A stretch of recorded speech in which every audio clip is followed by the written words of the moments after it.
Hello दोस्तों, स्वागत है आप सभी का। मैं सोनू वर्मा, मेरे YouTube channel Sonu Verma agri exam prep में आप सभी का स्वागत है।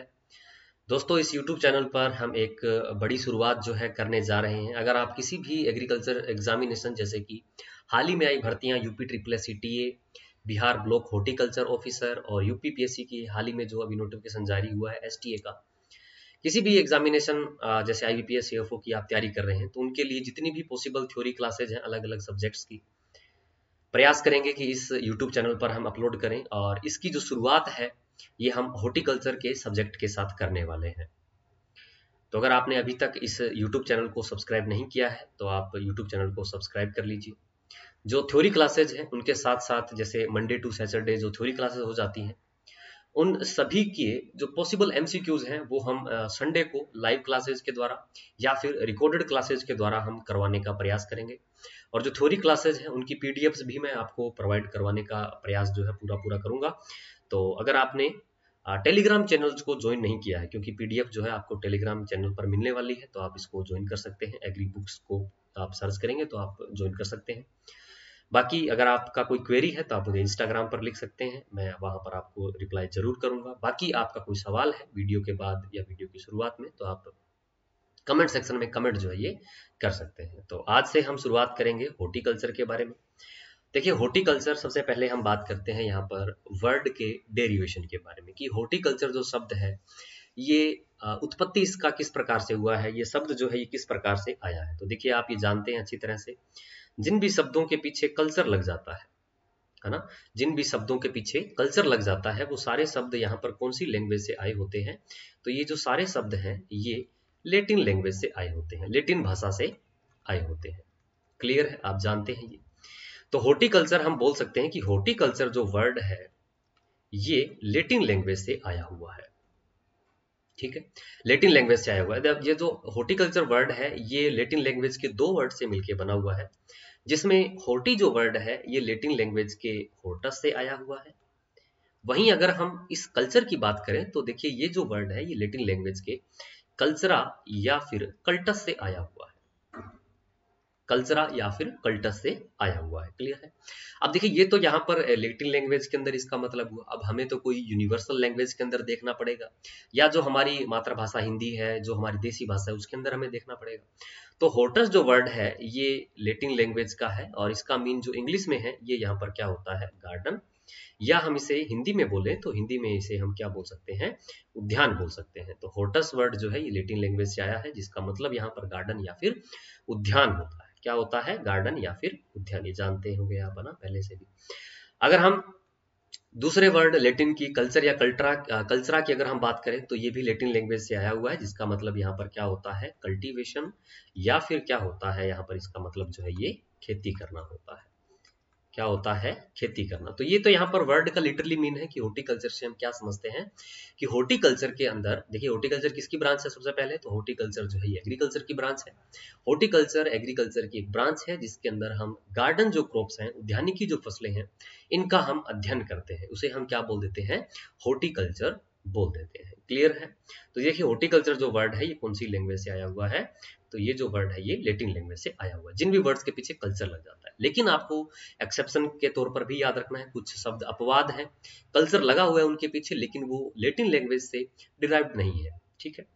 जैसे कि अगर हम एग्जांपल्स के तौर पर देखें तो आपके पास शब्द आता है हमारे पास लेक कल्चर। ठीक है। दूसरा जो यहाँ पर शब्द आता है ये यहाँ पर कौन सा होता है, सिट्री कल्चर। कौन सा है, सिट्री कल्चर। अब देखिए, कल्चर लग चुका है तो देखिए यहाँ पर जो कल्चर लग चुका है ये तो एक सरनेम हुआ ना, सरनेम तो कॉमन होते हैं, है ना, वर्मा है, शर्मा है, तो ये तो कॉमन सरनेम है। वास्तव में जो पहचान होती है वो किस नाम से होती है, जो शुरुआत में है, जो शुरुआत में जो नाम है उससे उस व्यक्ति की या उस विषय की क्या होती है, पहचान होती है। तो यहाँ पर culture no doubt Latin language से ही आया हुआ है, लेकिन इस वर्ड के अंदर जो लिटरली एक्चुअल जो मीन दे रहा है वो उसके शुरुआती वाले शब्द दे रहे हैं जो कि लेटिन के नहीं है। तो अगर हम लेक की बात करें तो लेक जो है ये संस्कृत लैंग्वेज से आया हुआ है। कौन सी लैंग्वेज से आया हुआ है, संस्कृत लैंग्वेज से आया हुआ है। तो हम बोलेंगे कि लेक कल्चर जो वर्ड है ये संस्कृत लैंग्वेज से डिराइव्ड हुआ है। क्लियर है भी, बिल्कुल। तो देखिए, अब लेक कल्चर जो है संस्कृत भाषा का है। लेक कल्चर इसके अंदर हम किसका स्टडी करते हैं, लाख कीट के उत्पादन का जो स्टडी है इसके अंदर किया जाता है। वहीं हम दूसरी ओर बात करें सिट्रीकल्चर की, तो देखिए सिट्रीकल्चर जो वर्ड है ये यहाँ पर कौन सी लैंग्वेज का है, ग्रीक लैंग्वेज का है। कौन सी लैंग्वेज से ड्राइव्ड हुआ है, ये ग्रीक लैंग्वेज से ड्राइव्ड हुआ है।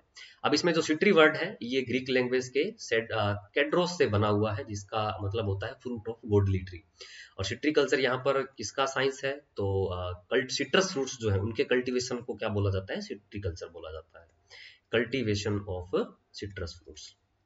नींबू वर्गीय फलों का जो खेती का जो अध्ययन करते हैं उसको अगर हम एक साइंटिफिक तौर पर अगर हम पढ़ें किसी ब्रांच के अंदर, तो उसको क्या बोल दिया जाता है, सिट्रीकल्चर बोल दिया जाता है। क्लियर है भी। तो ये देखो हॉर्टिकल्चर की हमने एक डेफिनेशन देखी, मोटा मोटा जो वर्ड एक्चुअल मीन दे रहा है कि उद्यानिकी फसलों की खेती करना क्या कहलाता है, यहाँ पर हॉर्टिकल्चर कहलाता है, उद्यान विज्ञान कहलाता है। लेकिन अब हम यहाँ पर एक डिस्क्रिप्टिव तौर पर देखना पड़ेगा, हमें इस वर्ड को खोलकर देखना पड़ेगा कि उद्यानिकी फसलें होती कौन कौन सी है। तो हमें ये देखना पड़ेगा कि उद्यानिकी फसलों के अंदर कौन कौन सी फसलों को शामिल किया गया है। क्लियर है। जैसे एग्रोनॉमी क्रॉप्स के अंदर हम बात करें तो एग्रोनॉमी क्रॉप्स को फील्ड क्रॉप्स भी बोल दिया जाता है ना। उसके अंदर जैसे सीरियल क्रॉप्स हैं, पल्सेस क्रॉप है, ऑयल सीड वाली जो क्रॉप्स हैं, फाइबर क्रॉप है, इन सभी क्रॉप्स को मेंशन किया गया है जो कि हमारी डेली नीड्स को कंप्लीट करती है। इनके बिना हमारा जीवन यापन जो है ये संपूर्ण नहीं हो सकता है। उन क्रॉप्स को कहाँ पर शामिल किया गया है, एग्रोनॉमी या फील्ड क्रॉप्स के अंदर शामिल किया गया है। वहीं अगर हम बात करें हॉर्टिकल्चर के अंदर, तो देखिए हॉर्टिकल्चर के अंदर यहाँ पर उद्यानिकी फसलों को मेंशन किया गया है। अभी उद्यानिकी फसलें कौन कौन सी हैं तो देख लेते हैं। उद्यानिकी फसलों में यहाँ पर कौन कौन सी आ जाती हैं, तो उद्यानिकी फसलों के अंदर फ्रूट क्रॉप्स आ जाती है। जो फलों वाली जो फसलें हैं वो किसके अंदर स्टडी की जाती हैं, ये उद्यान विज्ञान के अंदर स्टडी की जाती हैं। वहीं अगर हम बात करें वेजिटेबल क्रॉप्स की, यानी सब्जियों की जो खेती का अध्ययन है ये भी हॉर्टिकल्चर के अंदर ही किया जाता है। वहीं अगर हम बात करें फ्लावर क्रॉप्स का, तो फ्लावर क्रॉप्स का जो कल्टीवेशन है ये भी उद्यान विज्ञान के अंदर ही डिस्कस किया जाता है। फूलों वाली फसलें हम इन्हें बोल सकते हैं, फूलों वाली जो फसलें हैं ये भी उद्यान विज्ञान के अंदर ही डिस्कस की जाती हैं। साथ ही साथ ऑर्नामेंटल गार्डनिंग, सारे सब्जेक्ट हम वन बाय वन डिस्कस करके चलेंगे। ऑर्नामेंटल गार्डनिंग को अपन क्या बोल देते हैं, अलंकृत बागवानी बोल देते हैं। क्या बोल दिया जाता है इसे, अलंकृत बागवानी बोल देते हैं। अलंकृत बागवानी यानी साज सजावट के उद्देश्य से जिन भी पौधों के समूह को हम किसी स्थान विशेष पर लगाते हैं तो उसको ऑर्नामेंटल गार्डनिंग बोल दिया जाता है। ऑर्नामेंटल गार्डनिंग का उद्देश्य यहाँ पर क्या होता है, साज सजावट को बढ़ाना, है ना। यानी किसी स्थान विशेष को, जैसे वो गार्डन हो सकता है, हमारा घर हो सकता है, उसको आकर्षक बनाना अलग अलग पौधों के द्वारा, फिजिकल चीजों के द्वारा, भौतिक वस्तुओं के द्वारा, वो सारे ऑर्नामेंटल गार्डनिंग के अंदर पढ़ लिए जाते हैं। क्लियर है। यह ऑर्नामेंटल गार्डनिंग का जो स्टडी है ये इसके अंदर किया जाता है। इसके अलावा इसके अंदर कौन कौन सी क्रॉप्स का स्टडी किया जाता है, तो देखिए स्पाइसेज क्रॉप यानी मसाले वाली फसलों का अध्ययन इसके अंदर किया जाता है। इसके अलावा एरोमेटिक क्रॉप्स यानी कि सुगंधित फसलें जो हैं इनका स्टडी जो है ये एरोमेटिक क्रॉप्स यानी हॉर्टिकल्चर के अंदर ही किया जाता है। इसके अलावा जो मेडिसिनल जो क्रॉप्स होती हैं, यानी कि औषधीय जो फसलें हैं उनका स्टडी जो है, उनका अध्ययन भी जो है ये हॉर्टिकल्चर के अंदर ही किया जाता है। इसके अलावा हम अगर यहाँ पर बात करें कि इसके अलावा इसमें किस किस चीजों का स्टडी किया जाता है, इसके अलावा इसके अंदर इंडिविजुअल ट्रीज यानी व्यक्तिगत पेड़ झाड़ियां हैं, individual trees, individual shrubs, individual climbers, इन सब का जो अध्ययन है ये भी उद्यान विज्ञान के अंदर ही किया जाता है। जैसे व्यक्तिगत पेड़, व्यक्तिगत झाड़ियां, व्यक्तिगत लताएं, इन सब का अध्ययन भी हॉर्टिकल्चर के अंदर ही किया जाता है। साथ ही साथ इन सभी फसलों की हार्वेस्टिंग का अध्ययन भी इसके अंदर किया जाता है। एक उचित तरीके से इनका हार्वेस्टिंग जो है किया जाए, एक उचित मैनेजमेंट के साथ इनका जो हार्वेस्टिंग है किया जाए। हार्वेस्टिंग के साथ साथ इनका जो पोस्ट हार्वेस्ट मैनेजमेंट है, यानी तुड़ाई के बाद हम किस किस प्रकार के प्रबंधन कर सकते हैं जिससे कि तुड़ाई के बाद कम से कम नुकसान जो है देखने को मिले, वो भी सारे के सारे पोस्ट हार्वेस्ट मैनेजमेंट हॉर्टिकल्चर के अंदर ही स्टडी किए जाते हैं। तो पोस्ट हार्वेस्ट मैनेजमेंट को यहाँ पर स्टडी किया जाता है। क्लियर है। इसके अलावा साथ ही साथ इनका जो मार्केटिंग है, इनका जो विपणन है, इसका अध्ययन भी जो है ये हॉर्टिकल्चर के अंदर ही किया जाता है।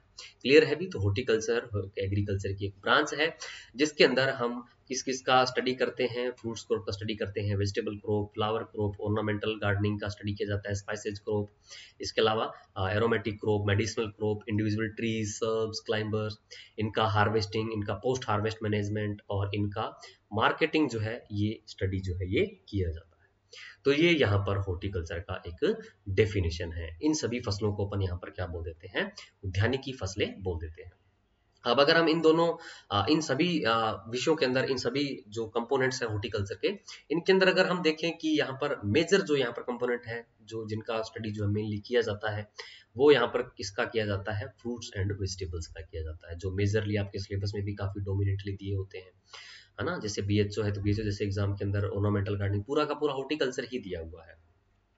इसके अलावा देखो, हाँ एक और बताना भूल गया आपको, इसके अंदर जो है प्लांटेशन क्रॉप का जो स्टडी है ये भी किया जाता है। प्लांटेशन क्रॉप्स का जो स्टडी है ये भी किया जाता है। रोपित फसलें हम इन्हें बोल देते हैं। रोपित फसलों का जो अध्ययन है ये भी हॉर्टिकल्चर के अंदर ही किया जाता है। ये सारी की सारी क्या होती हैं, वन बाय वन हम हॉर्टिकल्चर की जब ब्रांचेस को डिस्कस करेंगे तब वहां पर हम वन बाय वन डिस्कस कर लेंगे। आपका किसी भी प्रकार का कोई भी डाउट नहीं रहने वाला है। क्लियर है भी? चलिए, अब यहाँ पर हॉर्टिकल्चर के से रिलेटेड कुछ जो पर्सनैलिटीज हैं उनको हम देख लेते हैं कि उद्यान विज्ञान से संबंधित व्यक्तित्व कौन कौन से हैं जिन्होंने उद्यान विज्ञान के विस्तार और विकास के अंदर अपना महत्वपूर्ण योगदान दिया। तो इसमें सबसे पहले हम देखते हैं यहाँ पर हॉर्टिकल्चर शब्द के बारे में। तो देखिए, हॉर्टिकल्चर जो शब्द है ये किसके द्वारा दिया गया था? हॉर्टिकल्चर जो शब्द है ये ई फिलिप्स के द्वारा दिया गया था।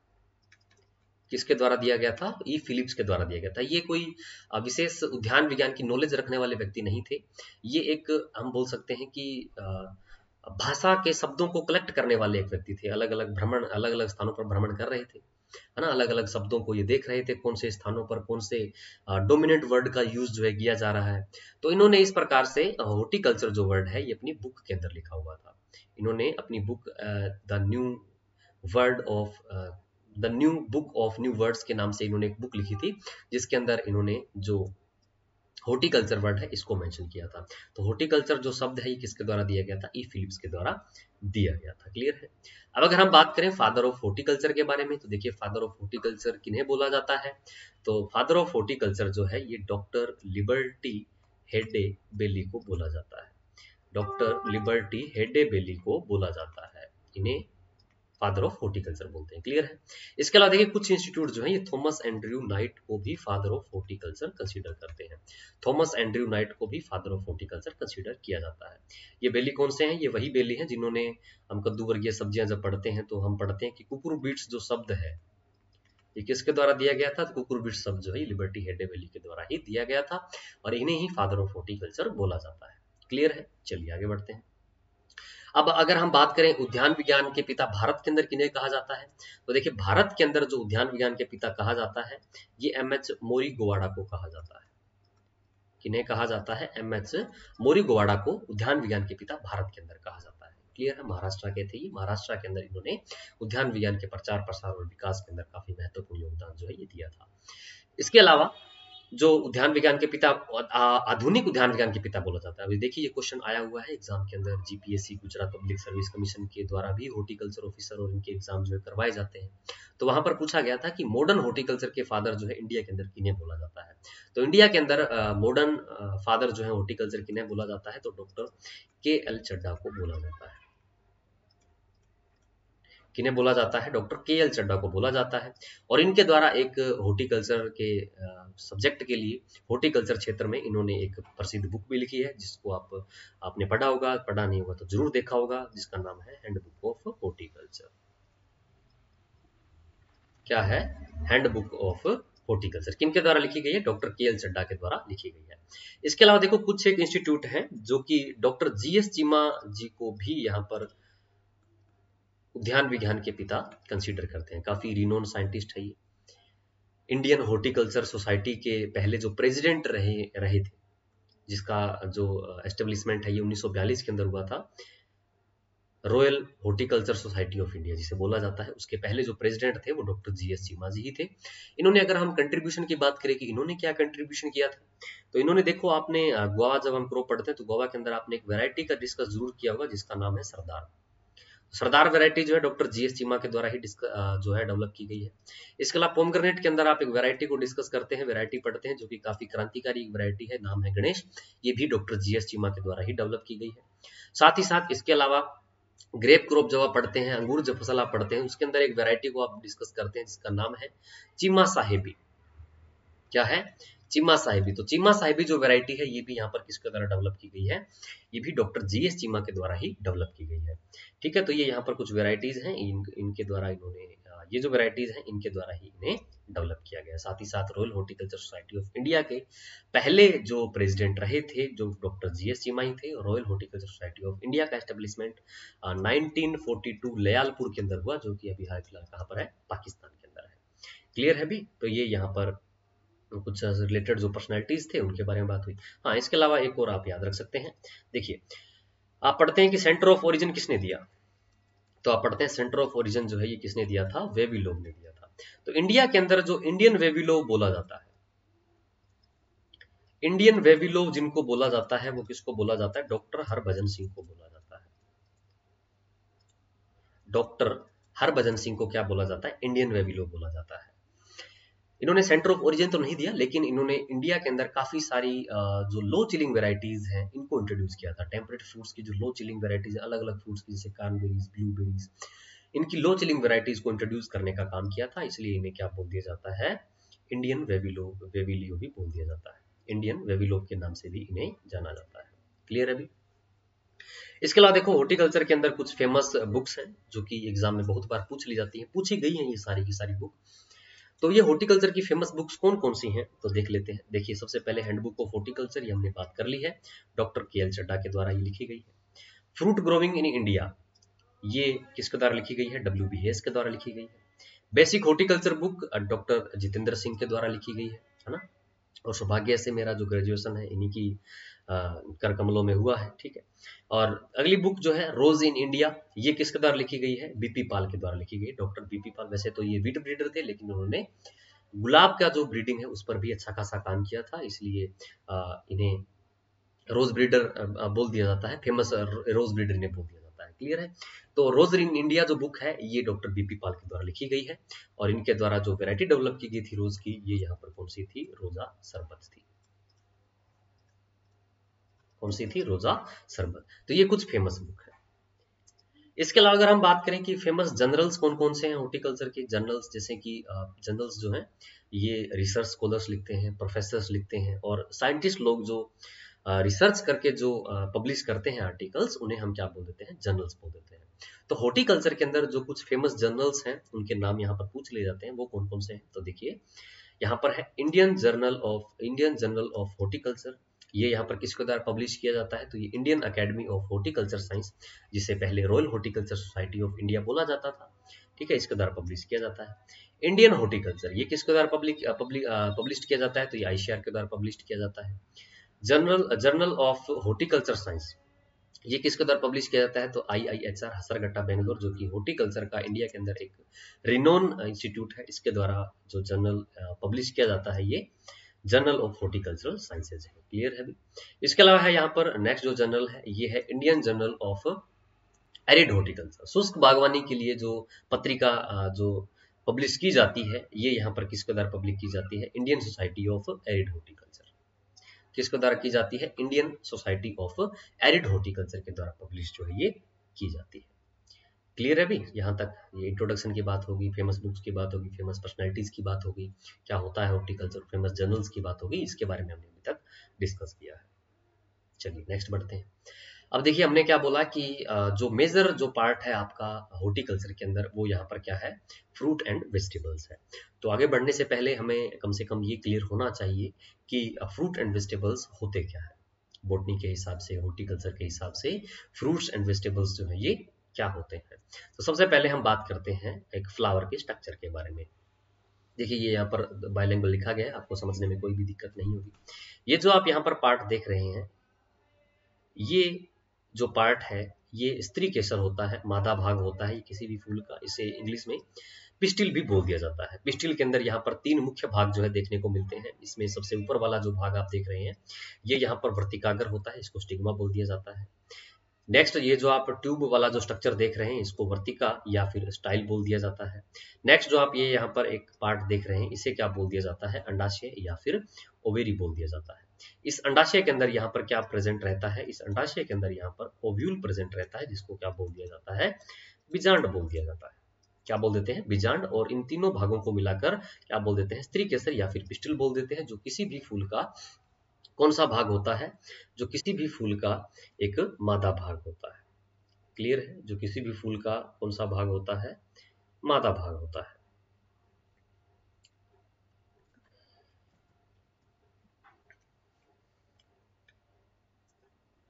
अब अगर हम देखें, ये जो आप पार्ट देख रहे हैं जिसमें कि जिसे कि स्टेमन या फिर पुकेंसर के नाम से जाना जाता है, इसमें यहाँ पर 3 पार्ट देखने को मिलते हैं। इसमें सबसे टॉप का जो पार्ट ये जो आप देख रहे हैं, इसे एंथर या फिर परागकोश बोल दिया जाता है।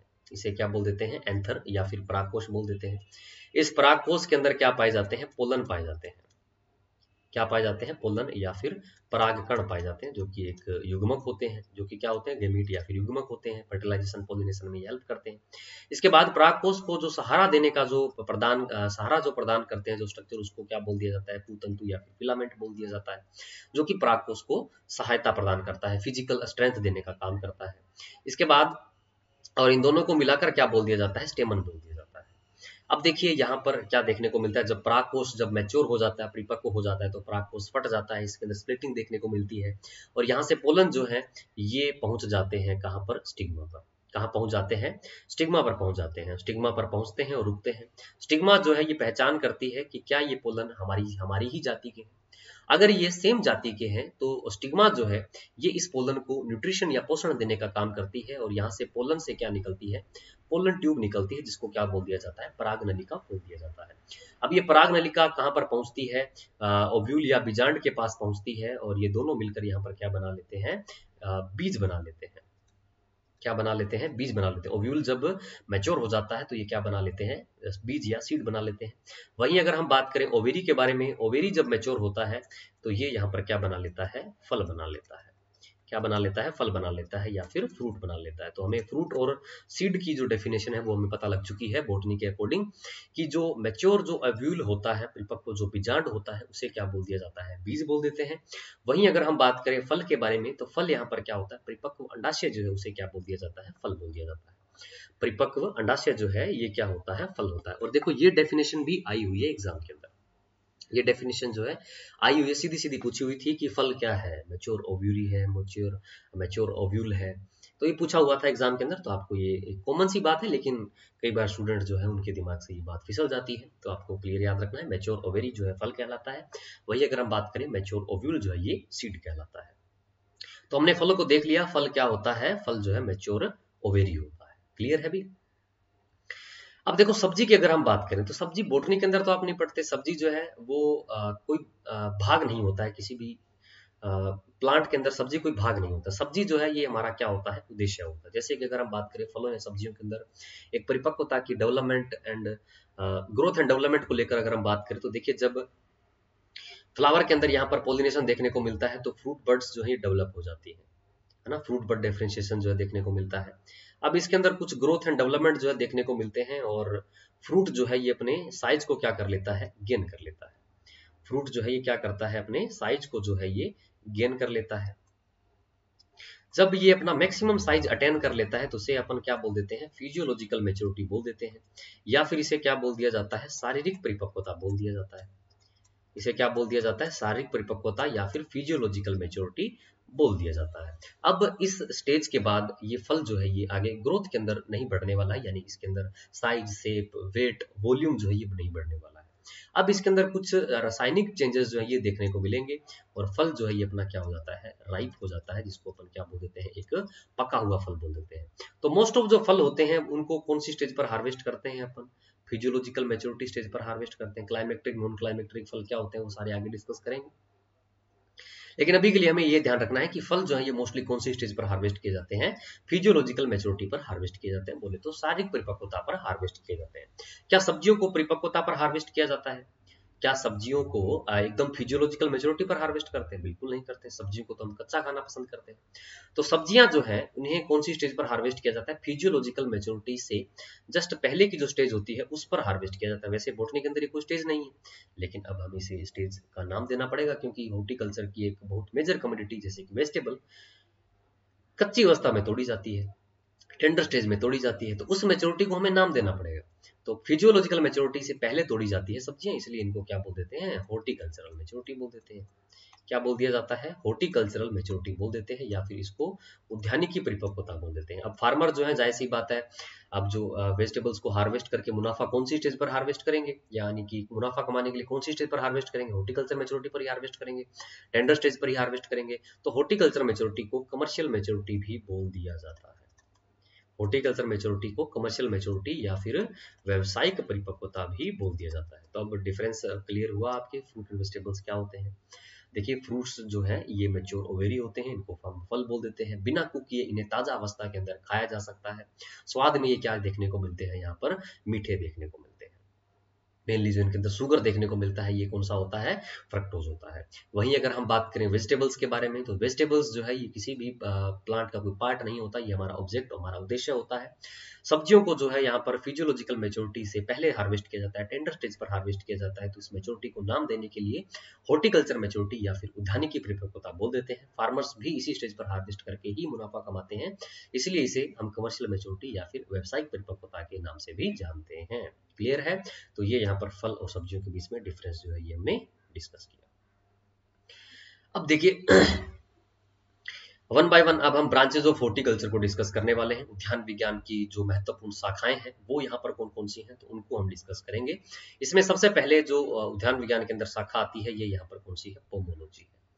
कौन सी शाखा है, पोमोलॉजी है। अब देखिए आपने ये भी ट्रिक पढ़ रखी होगी कि जिन भी शब्दों के पीछे लॉजी लग जाता है, जिन भी शब्दों के पीछे लॉजी लग जाता है, वो कौन सी लैंग्वेज से आए होते हैं, ग्रीक लैंग्वेज से आए होते हैं। लेकिन अपवाद के रूप में ही आपको यहाँ पर कौन सा याद रखना है, पोमोलॉजी याद रखना है। ट्रिक यहाँ पर गलत नहीं हुई है, लेकिन पोमोलॉजी जो वर्ड है ना, ये लेटिन प्लस ग्रीक दोनों से आया है। ये जो वर्ड है ये लेटिन प्लस ग्रीक दोनों भाषाओं से मिलकर बना हुआ है। अब लॉजी तो एक सरनेम की तरह है, लॉजी तो किसी के पीछे भी लग सकता है। साइंस की कोई भी ब्रांच है या साइंस का कोई भी सब्जेक्ट है, उसके पीछे लॉजी लग जाता है या कल्चर लग जाता है, तो ये तो एक सरनेम की तरह है ना, एक सरनेम की तरह है। तो एक्चुअल जो मीनिंग देगा ना, वो हमें शुरुआत का वर्ड देगा, और वो कौन सी लैंग्वेज से ड्राइव हुआ है, लेटिन लैंग्वेज से ड्राइव हुआ है। तो देख लेते हैं। पोमोलॉजी जो है लेटिन प्लस ग्रीक दोनों लैंग्वेज से मिलकर बना हुआ है, जिसमें पोमम जो वर्ड है ये पोमो जो वर्ड है ये लेटिन लैंग्वेज के पोमम से आया हुआ है। वहीं लॉजी जो वर्ड है ये ग्रीक लैंग्वेज के लोगस से आया हुआ है ना। पोमम जो वर्ड है लेटिन लैंग्वेज से आया हुआ है, और लोगस जो वर्ड है ये ग्रीक लैंग्वेज से आया। पोमम जो है इसका मीन यहाँ पर क्या होता है, फ्रूट होता है, या फिर हम इसे फल बोल देते हैं। और लोगस जो वर्ड है ये यहाँ पर इसका मीन क्या होता है, टू स्टडी या फिर अध्ययन करना। टू स्टडी या फिर अध्ययन करना, इसका जो है ये अर्थ होता है। तो पोमोलॉजी से हम समझ सकते हैं कि पोमोलॉजी जो है उद्यान विज्ञान की एक शाखा है। पोमोलॉजी जो शब्द है ये लेटिन और ग्रीक दोनों भाषाओं के शब्दों से मिलकर बना हुआ है, जिसमें पोमो वर्ड लेटिन भाषा के पोमम से आया है, तथा लॉजी वर्ड जो है ये ग्रीक भाषा के लोगस से आया है। तो पोमोलॉजी एक उद्यान विज्ञान की एक शाखा है, एक ब्रांच है, जिसके अंदर हम फलों की खेती का जो अध्ययन है ये हम करते हैं, उसे हम क्या बोल देते हैं, पोमोलॉजी बोल देते हैं। तो फलों की व्यावसायिक खेती का अध्ययन जिसमें किया जाता है वो क्या कहलाता है, पोमोलॉजी कहलाता है। क्लियर है भी। अब अगर हम बात करें फादर ऑफ पोमोलॉजी की, तो फादर ऑफ पोमोलॉजी देखिए किसे बोला जाता है, चार्ल्स डार्विन को बोलते हैं। फादर ऑफ पोमोलॉजी जो बोला जाता है ना, वो किसको बोलते हैं, चार्ल्स डार्विन को बोलते हैं।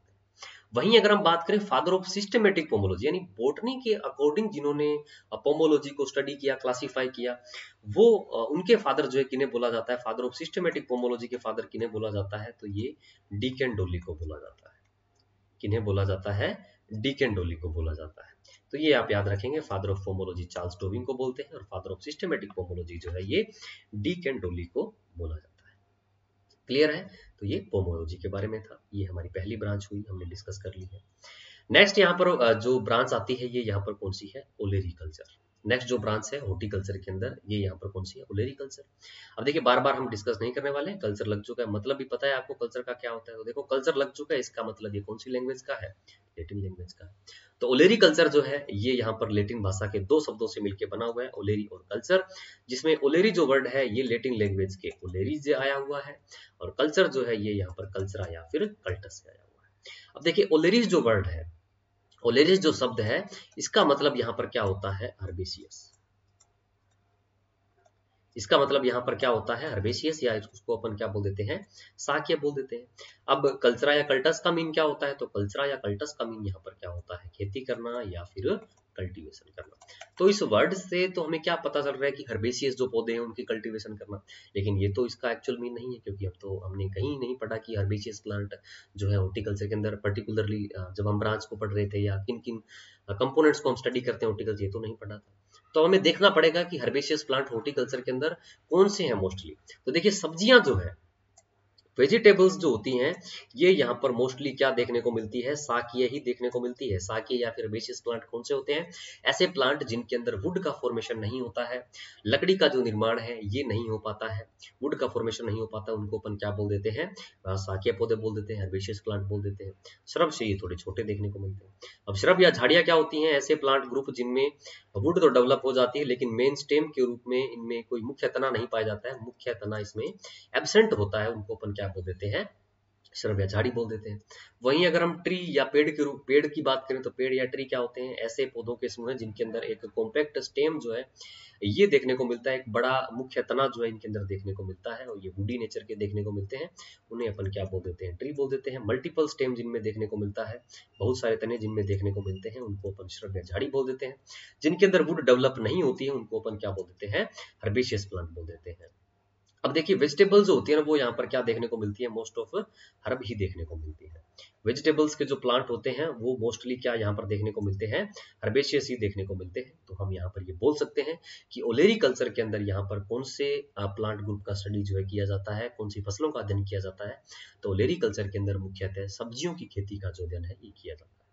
मुख्यतः सब्जियों की खेती का जो अध्ययन है वो किसके अंदर किया जाता है भाई, ओलेरी कल्चर के अंदर किया जाता है। तो ओलेरी कल्चर हम बोलेंगे कि हॉर्टिकल्चर की एक ब्रांच जिसके अंदर सब्जियों की खेती का अध्ययन किया जाता है, उसे हम क्या बोल देते हैं, ओलेरी कल्चर बोल देते हैं। क्लियर है? चलिए, तो ये ओलेरी कल्चर के बारे में बात हुआ। इसके बाद हम बात करते हैं यहाँ पर फ्लोरिकल्चर एंड लैंडस्केपिंग की, एंड ऑर्नामेंटल गार्डनिंग लिख लेते हैं।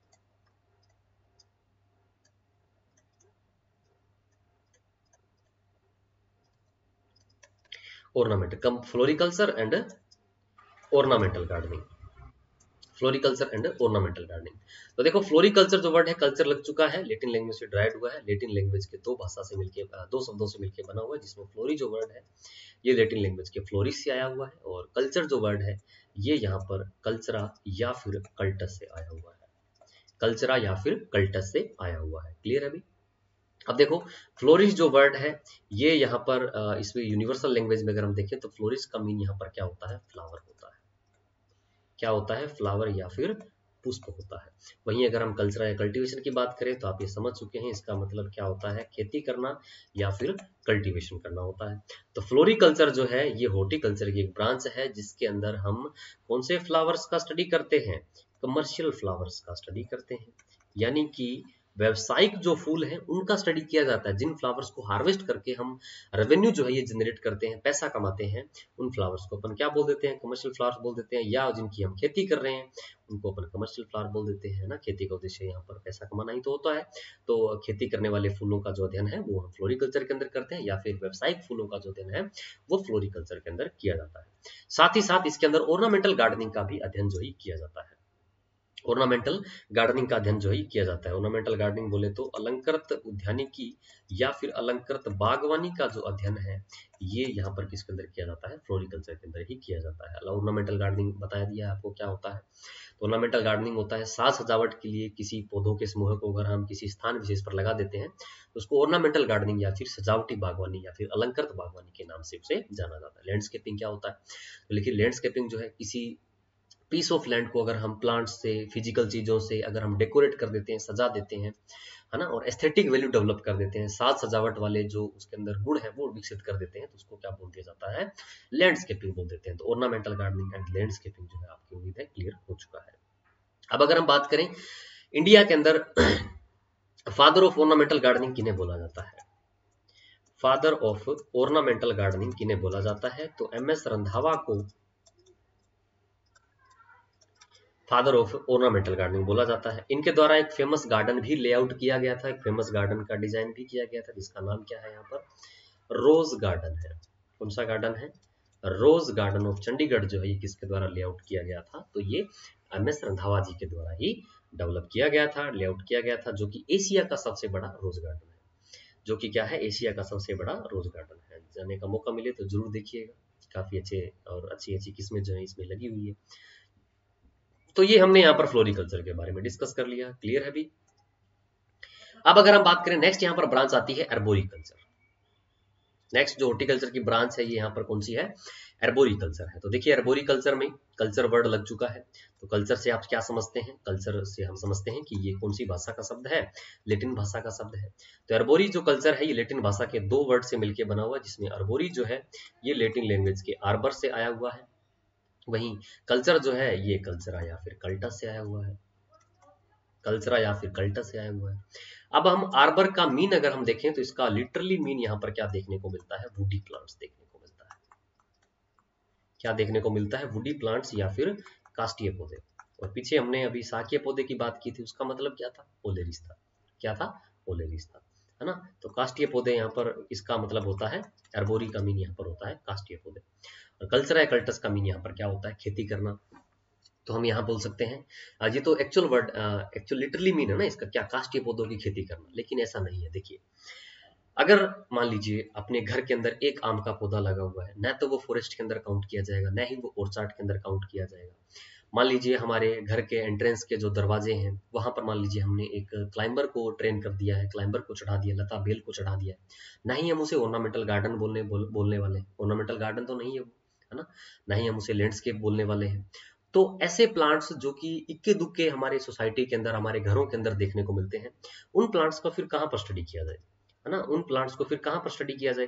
तो उन प्लांट्स का जो कल्टीवेशन है, उन प्लांट्स का जो स्टडी है, किसके अंदर किया जाता है, एर्बोरिकल्चर के अंदर किया जाता है। तो एर्बोरिकल्चर जो है हॉर्टिकल्चर का एक ब्रांच है, जिसके अंदर हम individual trees, individual shrubs, individual climbers, individual ramblers का जो स्टडी है ये हम किसके अंदर करते हैं, एर्बोरिकल्चर के अंदर करते हैं। क्लाइंबर, रैम्बलर जो क्या कौन से होते हैं, कौन से प्लांट ग्रुप होते हैं, रैम्बलर जो रैंक कर चलते हैं, है ना, क्लाइंबर जो क्लाइंब करते हैं, किसी भौतिक सहारा अगर इनको मिल जाता है तो इसके अंदर विशेष पार्ट पाए जाते हैं, जैसे तंतु है, तो वो क्या करते हैं, भौतिक सतहों के साथ लिपट कर इनके सहारे से वो क्लाइंब कर जाते हैं, इन्हें लताएं बोल देते हैं। और रैम्बलर जो है ये रैंक कर चलते हैं, जैसे कि कद्दू वर्गीय सब्जियों की बेलें जो है आपने देखी होगी, तो वो रैंक कर चलती हैं, क्लियर है अभी। तो ये अर्बोरिकल्चर के अंदर स्टडी किया जाता है। अब देखिए जो सड़कों के किनारों पर जो पौधे लगे होते हैं, पेड़ जो लगे होते हैं, उनको अपन क्या बोल देते हैं, एवेन्यू प्लांट्स बोल देते हैं।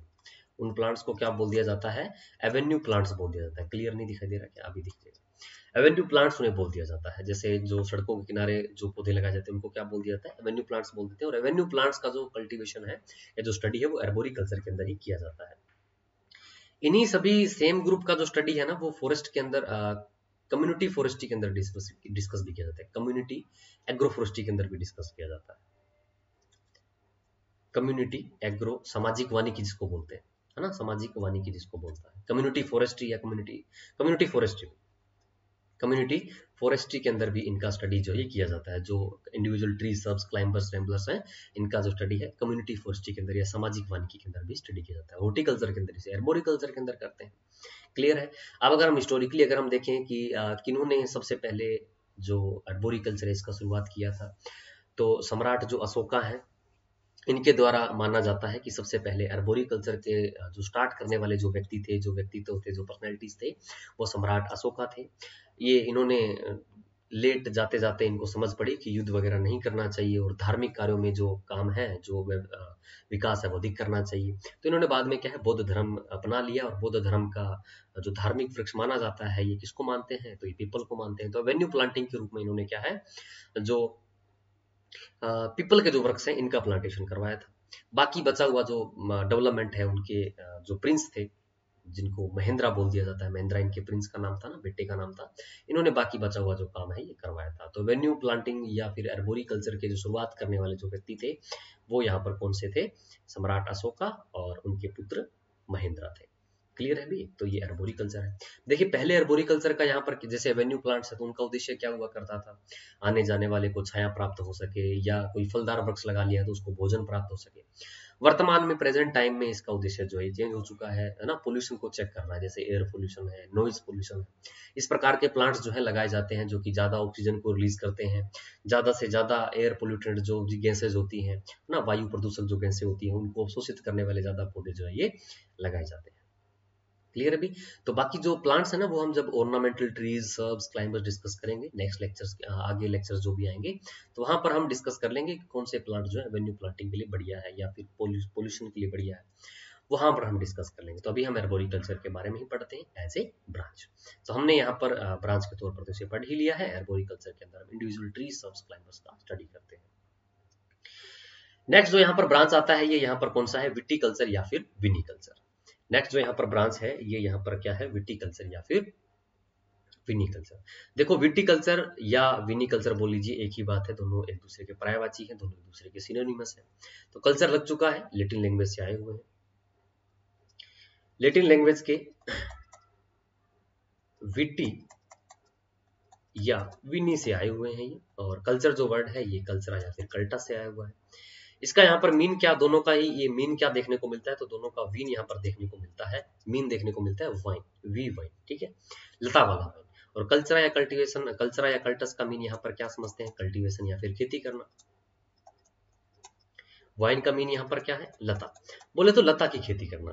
अब देखो ऐसा लताओं की खेती करना तो यहाँ पर हम ऑर्नामेंटल गार्डनिंग के अंदर भी डिस्कस कर रहे हैं, अगर कोई इंडिविजुअल है तो उसको एर्बोरिकल्चर के अंदर भी डिस्कस कर रहे हैं। तो अब बात आती है कि यहाँ पर किसका स्टडी जो है किया जाता है। देखो हॉर्टिकल्चर, फ्रूट क्रॉप्स के अंदर एक क्रॉप है जिसका नाम है ग्रेप, इमेज में आप देख ही रहे हैं ना, ग्रेप। अंगूर जो है ना, इसका पूरे विश्व भर के अंदर जो सर्वाधिक उपयोग किया जाता है वो उपयोग किया जाता है शराब के उत्पादन में, शराब के उत्पादन के लिए इसका उपयोग जो है किया जाता है। तो शराब की जो इंडस्ट्रीज हैं, वाइन की जो इंडस्ट्रीज हैं वो काफी बड़ी है और काफी डेवलप्ड है ना, बहुत पेड़ पसारे हुए हैं समाज के अंदर, सोसाइटी के अंदर। दूर रहना है हमें अल्कोहल से, अल्कोहल का सेवन बिल्कुल नहीं करना है। तो कहने का मतलब है कि जो ग्रेप की जो इंडस्ट्रीज हैं, वाइन इंडस्ट्रीज हैं, इन बहुत सारी इंडस्ट्रीज जो है, बहुत बड़े बड़े उद्योग जो है वो ग्रेप पर डिपेंड है। अब अगर ग्रेप के अंदर नई नई वेराइटीज को डेवलप करना है, ग्रेप के अंदर अलग अलग प्रोसेसिंग मेथड्स को डेवलप करना है, ग्रेप के अंदर ट्रेनिंग प्रूनिंग मेथड्स को डेवलप करना है, तो हमें कहीं ना कहीं इसकी स्टडी जो है, इसका जो रिसर्च जो है वो हमें अलग से डिस्कस करना पड़ेगा।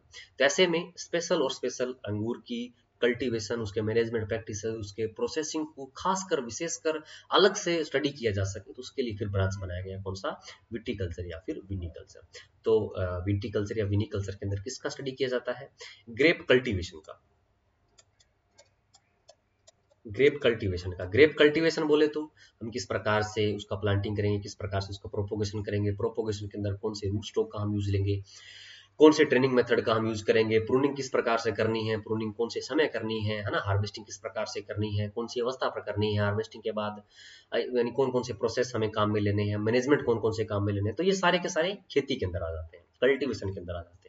तो कल्टीवेशन का तो स्टडी करते हैं, साथ ही साथ अंगूर की जो प्रोसेसिंग है, अंगूर का जो प्रसंस्करण है, उसको भी इसके अंदर स्टडी किया जाता है। प्रसंस्करण में अकेला शराब नहीं समझना है हमें, क्योंकि भारत के अंदर इसको मेनली लगाया जाता है किशमिश के उद्देश्य से, जूस के उद्देश्य से, ताजा खाने के लिए।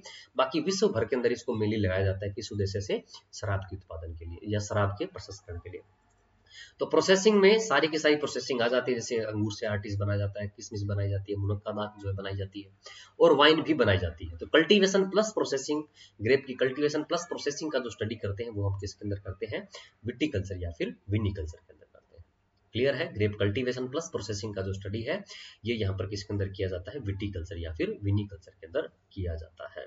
ठीक है, चलिए अब हम यहाँ पर बात करते हैं नेक्स्ट जो ब्रांच है ये यहाँ पर कौन सी है, ओइनोलॉजी, या फिर इसको इनोलॉजी भी बोल देते हैं। इनोलॉजी बोला जाता है वैसे तो, बाकी ओ साइलेंट होता है, अपन बोल देते हैं, चलता है, कोई बात नहीं है ना, इंडिया है। तो देखो लॉजी लग चुका है, लॉजी लग चुका है, इसका मतलब ये कौन सी लैंग्वेज से आया हुआ है, ग्रीक लैंग्वेज से आया हुआ है। कौन सी लैंग्वेज से है, ग्रीक लैंग्वेज से। तो ग्रीक लैंग्वेज के दो वर्ड से मिलकर बना हुआ है, जिसका ओइनो जो है ये ग्रीक लैंग्वेज के ओइनो से आया हुआ है, और लॉजी जो है ये लोगस से आया हुआ है। ओइनोज का यहाँ पर क्या मीन देखने को मिलता है, वाइन देखने को मिलता है। अब वाइन की बात हो रही है, बोले तो शराब की बात हो रही है। और लोगस का मीन यहाँ पर क्या होता है, टू स्टडी या फिर अध्ययन करना, टू स्टडी या फिर अध्ययन करना। शराब का अध्ययन करना क्या कहलाता है, ओइनोलॉजी या फिर इनोलॉजी कहलाता है। यहाँ पर किसी फल विशेष की बात नहीं हो रही कि इसकी ही शराब की बात हो रही है, आलू की शराब की बात हो रही है, पियर की बात हो रही है, इस तरह की बात कुछ नहीं हो रही। जितनी भी शराब है जो कि प्लांट बेस्ड जो वाइन्स है यहाँ पर, यानी फलों से, सब्जियों से जो शराब बनाई जाती है, उन सब का जो अध्ययन यहाँ पर किया जाता है वो किसके अंदर किया जाता है, इनोलॉजी के अंदर या फिर ओइनोलॉजी के अंदर किया जाता है। क्लियर है। अच्छा, तो अलग अलग शराब जो जिन फलों से बनाई जाती है उनका हम डिस्कस कर लेते हैं। जैसे कि ग्रेप से, अंगूर से जो शराब बनाई जाती है उस शराब को क्या बोला जाता है, मस्कट वाइन बोलते हैं। पीर से जो शराब बनाई जाती है उसको क्या बोला जाता है? पेरी वाइन बोला जाता है। इसके अलावा एप्पल बोले तो सेब से जो शराब बनाई जाती है उसको क्या बोला जाता है? साइडर बोलते हैं। क्या बोला जाता है उसको? साइडर बोलते हैं। इसके अलावा हनी से जो शराब बनाई जाती है, शहद से जो शराब बनाई जाती है उसको मिड बोल दिया जाता है। इसके अलावा पल्मीरा पाम से जो शराब बनाई जाती है, या कोकोनट से भी बनाई जाती है भी, कोकोनट से भी बनाई जाती है, उसको क्या बोल दिया जाता है? टोडी बोल दिया जाता है। क्या बोल देते हैं? टोडी वाइन जो है ये बोल दिया जाता है। इसके अलावा कैशो नट से जो है शराब बनाई जाती है, कैशो नट नहीं, कैशो एप्पल लिखेंगे, कैशो एप्पल से जो है इससे भी शराब बनाई जाती है, जिसको क्या बोल दिया जाता है? फेनी बोल दिया जाता है। गुजरात के अंदर काफी ट्रेडिशनली बहुत ज्यादा पॉपुलर है ना। कैशो ब्राजील का था, साउथ अमेरिका था, साउथ अमेरिका वाले कैशो एप्पल शराब बनाते थे, वो आए, कल्चर ट्रांसफर हुआ, गोवा वाले भी पी रहे हैं, है ना, वहां जा रहे हैं वो भी पी रहे हैं। तो कहने का मतलब है उनके वो ट्रेडिशन के अंदर आ चुकी है, कल्चर के अंदर आ चुकी है। तो कैशो एप्पल से जो शराब बनाई जाती है उसको क्या बोल दिया जाता है? फेनी बोल देते हैं। तो ये कुछ शराबों के नाम हैं, आप याद रख लीजिएगा, पूछ लिए जाते हैं एग्जाम्स के अंदर। नेक्स्ट यहाँ पर आता है वीरी कल्चर। कल्चर लग चुका है, लैटिन लैंग्वेज का है, ठीक है, बहुत ज्यादा नहीं पूछा जाता है, लेकिन आप ये याद रखेंगे कि स्पेशली जो ग्रेप वाइन का जो स्टडी है, अंगूर की शराब का जो अध्ययन है, स्पेशली अंगूर की शराब का जो अध्ययन है, वो किसके अंदर करते हैं? तो वो वीरी कल्चर के अंदर करते हैं। वो किसके अंदर स्टडी किया जाता है? वीरी कल्चर के अंदर स्टडी किया जाता है। क्लियर है भी? और शराब को क्या बोलते हैं? ग्रेप की जो वाइन है उसको क्या बोला जाता है? मस्कट वाइन बोलते हैं। नेक्स्ट आता है वाइनोलॉजी या फिर वाइनोलॉजी इसको बोल देते हैं। ये भी लैटिन लैंग्वेज का है, सॉरी ग्रीक लैंग्वेज का है, जिसमें विनो जो है ये वाइन से आया है और लॉजी जो है ये लोगस से आया है। क्लियर है? यानी यहाँ पर भी ये इनोलॉजी के समान ही है, लेकिन विनोलॉजी में कुछ डिफरेंस देखने को मिलता है। यहाँ पर जो हम प्रोसेसिंग करते हैं विनोलॉजी या वाइनोलॉजी के अंदर, वो हम एक ट्रेडिशनल तरीके से करते हैं, एक पारंपरिक विधि के द्वारा जो हम शराब का निर्माण जो करते हैं उसका जो अध्ययन किया जाता है, वो यहाँ पर किसके अंदर किया जाता है? विनोलॉजी के अंदर स्टडी किया जाता है। क्लियर है? विनोलॉजी के अंदर ये स्टडी किया जाता है। चलिए नेक्स्ट ब्रांच की ओर देखते हैं, नेक्स्ट ब्रांच की ओर बढ़ते हैं। नेक्स्ट जो यहाँ पर ब्रांच है, नेक्स्ट जो यहाँ पर प्लांट्स ग्रुप का स्टडी किया जाता है, वो यहाँ पर कौन से हैं? Spices group. हॉर्टिकल्चर के अंदर स्पाइसेस ग्रुप जो है, मसाले वाली जो फसलें हैं, इनका भी अध्ययन जो है किया जाता है। क्या होते हैं मसाले, क्या होते हैं स्पाइसेस? तो देखिए सबसे पहले जो हम बात करें कि स्पाइसेस वर्ड आया कौन सी लैंग्वेज से है, तो स्पाइसेस जो वर्ड है ये लैटिन लैंग्वेज से आया है। कौन सी लैंग्वेज से आया हुआ है? लैटिन लैंग्वेज से इसका उत्पत्ति जो है हुआ है। स्पाइस की अगर हम बात करें, देखिए स्पाइसेस ग्रुप है, मेडिसिनल ग्रुप है और एरोमेटिक ग्रुप है, जैसे कि मसाले वाली फसलें हैं, सुगंधित फसलें हैं, औषधीय फसलें हैं। इन सब के अंदर क्या पाए जाते हैं? एसेंशियल्स ऑयल पाए जाते हैं। क्या पाए जाते हैं? एसेंशियल्स ऑयल पाए जाते हैं, जिनको अपन क्या बोल देते हैं? वाष्पशील तेल बोल देते हैं। वाष्पशील तेल क्या होते हैं? जो सामान्य ताप पर क्या हो जाते हैं? वेपर बन जाते हैं, वाष्प बन जाते हैं। जो सामान्य तापमान पर, नॉर्मल टेम्परेचर पर क्या हो जाते हैं? इवेपोरेट हो जाते हैं, वाष्पीकृत हो जाते हैं, उन्हें एसेंशियल सॉल्ट्स बोल दिया जाता है। और जब ये वाष्पीकृत हो जाते हैं, डिफ्यूज हो जाते हैं, तो उनकी सुगंध जो है हमारे नास द्वार तक, नोज तक पहुंचती है, तो हमें क्या प्रतीत होते हैं? सुगंधित भी प्रतीत होते हैं। जैसे स्पाइसेस ग्रुप हम देखते हैं कि ये क्या देते हैं? सुगंध देते हैं। मसाले वाली फसलें क्या देती हैं? सुगंध देती हैं। एरोमेटिक ग्रुप जो है, सुगंधित फसलें जो है, ये हमें क्या देती है? सुगंध देती है। क्या देती हैं? सुगंध देती है। अब अगर हम बात करें कि इनके अंदर जो एरोमा है, जो सुगंध है, विशेष सुगंध है, ये हमने देख लिया एसेंशियल सॉइल्स की वजह से आती है। अब देखो प्लांट्स के अंदर मेटाबोलाइट्स पाए जाते हैं, उपापचक पाए जाते हैं, जो उपापचक क्रियाओं के होने के लिए लाभदायक होते हैं। उपापचक क्रियाओं के होने के लिए क्या होते हैं? लाभदायक होते हैं, बेनिफिशियल होते हैं, उपापचक बोल देते हैं इन्हें। मेटाबोलाइट्स या इनके अंदर उपापचक पाए जाते हैं। दो प्रकार के उपापचक पाए जाते हैं, एक प्राइमरी मेटाबोलाइट्स बोल देते हैं, प्राथमिक उपापचक, और दूसरे होते हैं सेकेंडरी मेटाबोलाइट्स या फिर इनको द्वितीयक उपापचक बोल दिया जाता है। प्राइमरी मेटाबोलाइट्स ऐसे मेटाबोलाइट्स होते हैं जिनके बिना प्लांट है या कोई भी ऑर्गेनिज्म है अपना लाइफ साइकिल कंप्लीट नहीं कर सकता है, जीवन अपना पूरा नहीं कर सकता है, उनको हम प्राइमरी मेटाबोलाइट्स के अंदर रखते हैं। जैसे कि कार्बोहाइड्रेट आ जाता है, प्रोटीन आ जाता है, फैट आ जाता है, तो इनके बिना जीवन यापन क्या है? संभव नहीं है। सेकेंडरी मेटाबोलाइट्स जो है ये जीवन जीने के लिए, लाइफ साइकिल कंप्लीट करने के लिए तो नेसेसरी नहीं है, लेकिन अगर ये प्लांट या ऑर्गेनिज्म के अंदर बन रहे हैं तो उन ऑर्गेनिज्म के लिए कहीं ना कहीं ये बेनिफिशियल जरूर जो है ये देखने को मिलेंगे। जैसे कि प्लांट्स के अंदर आप देखते हैं टेनिन पाए जाते हैं, है ना, प्लांट्स के अंदर जो है एसेंशियल्स ऑयल पाए जाते हैं, प्लांट्स के अंदर जो है ये एल्केलॉइड पाए जाते हैं, प्लांट्स के अंदर जो है रेजिन पाए जाते हैं, प्लांट्स के अंदर एरोमेटिक कंपाउंड जो है पाए जाते हैं, एरोमेटिक कंपाउंड या फिर सुगंधित पैदा करने वाले कुछ रसायन जो है ये देखने को मिलते हैं। फिनोल्स जो है कंपाउंड जो है देखने को मिलते हैं। कुछ बिटर सब्सटेंस जो है ये देखने को मिलते हैं। पॉलीफिनोल्स देखने को मिलते हैं। फिनोल्स देखने को मिलते हैं। तो ये हो सकता है किसी दूसरे ऑर्गेनिज्म के लिए नुकसानदायक भी हो सकते हैं, लाभदायक भी हो सकते हैं। अगर नुकसानदायक है तो वो पॉइजन हो जाता है। अगर ये लाभदायक है, जैसे स्पाइसेस क्रॉप के अंदर सेकेंडरी मेटाबोलाइट्स के रूप में एरोमा देखने को मिलता है, तो हम उसका उपयोग जो है वो हम कुकिंग के दौरान कर लेते हैं, तो वो कहीं ना कहीं लाभदायक देखने को मिलता है।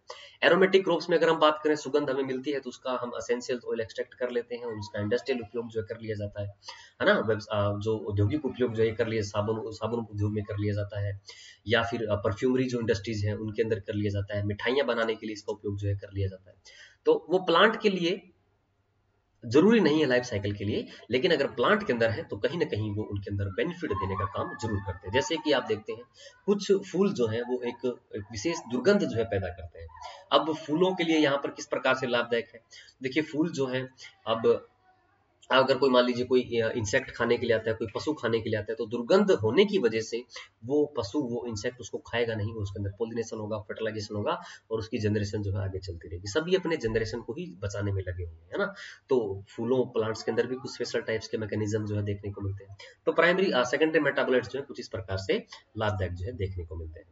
तो स्पाइसेस क्रॉप्स के अंदर एसेंशियल सॉइल पाए जाते हैं। एसेंशियल सॉइल जो है नॉर्मल टेम्परेचर पर इवेपोरेट हो जाते हैं, जिनकी वजह से इनमें क्या पाई जाती है, विशेष सुगंध जो है, विशेष एरोमा जो है ये इनके अंदर देखने को मिलती है। ठीक है।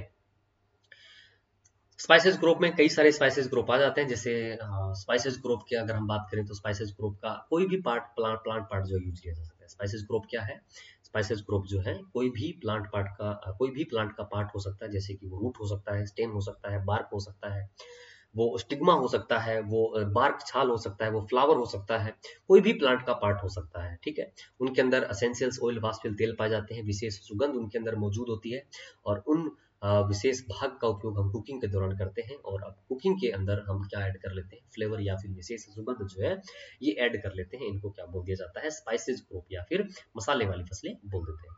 अब जैसे कौन कौन से प्लांट का यूज किया जाता है उसके बेसिस पर उनका नाम रख दिया जाता है। जैसे कि सीड स्पाइसेस होते हैं, बीजीय मसाले होते हैं, जैसे जीरा, धनिया, मेथी, सौंफ, ये बीजीय मसाले हो जाते हैं, है ना। अजवाइन है, जैसे ये बीजीय मसाला हो जाते हैं। ऐसे और कई, जैसे सिनकोना है जिसको दालचीनी बोल देते हैं, तो उसके अंदर जो बार्क है, छाल जो है, इसका उपयोग किया जाता है। क्लियर है। बाकी स्पाइसेस ग्रुप हम आगे डिस्कस करेंगे, तो हम वहां पर उसे वन बाय वन सभी स्पाइसेस ग्रुप को डिस्कस कर लेंगे। नेक्स्ट यहाँ पर आता है एरोमेटिक क्रॉप। तो एरोमेटिक क्रॉप के अंदर भी एरोमा जो है ये सेकेंडरी मेटाबोलाइट्स की वजह से ही देखने को मिलती है। एरोमेटिक जो वर्ड है ये भी यहाँ पर लैटिन लैंग्वेज से ही आया हुआ है। कौन सी लैंग्वेज से ड्राइड है, ये लैटिन लैंग्वेज से ही आया हुआ है।